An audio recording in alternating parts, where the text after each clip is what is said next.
Ça a été une des priorités de la mandature que de faire un travail de fond sur la visibilité des femmes, à la fois au sein de notre cercle et surtout la prise de conscience que les femmes lesbiennes et bisexuelles étaient absolument invisibles dans le monde du travail.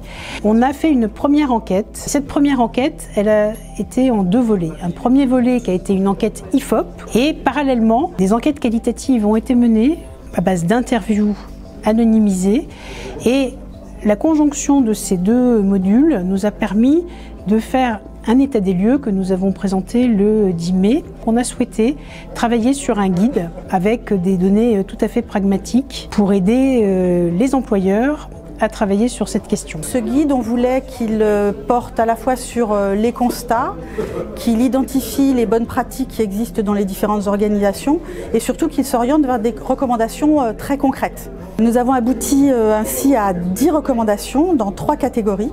Une première catégorie comprendre, qui nous permet de prendre conscience et sensibiliser.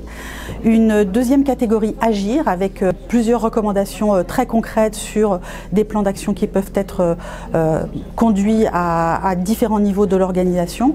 Et le troisième axe qui est s'autoriser à être visible, que ce soit en tant qu'organisation inclusive jusqu'à s'autoriser à être visible en tant que femme lesbienne ou bisexuelle dans l'organisation. En fait, voilà, c'est la parfaite démonstration de la réalité de la société. La question effectivement de la place des femmes dans la sphère publique, la place des femmes au travail. Alors maintenant qu'on a sorti ce guide et on a vu effectivement un intérêt avec des très beaux témoignages, maintenant il y a une suite. La suite, c'est d'abord on va le déployer sur le terrain. Nous sommes présents dans plusieurs régions, donc on va faire un certain nombre d'événements, certains autour du 8 mars parce que finalement la Journée internationale sur le droit des femmes, eh bien, elle nous concerne.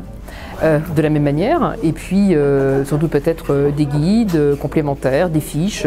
On réfléchit à ce qui serait le plus utile et comme on le fait toujours à l'autre cercle, en fait on va co-construire ça et on va demander à nos entreprises qui sont signataires, organisations publiques qui sont signataires et qui sont adhérentes, qu'est-ce qu'elles souhaitent et comment elles imaginent les choses. Et c'est avec ce collectif de travail et avec ces organisations signataires ou adhérentes qu'on va imaginer les produits de demain.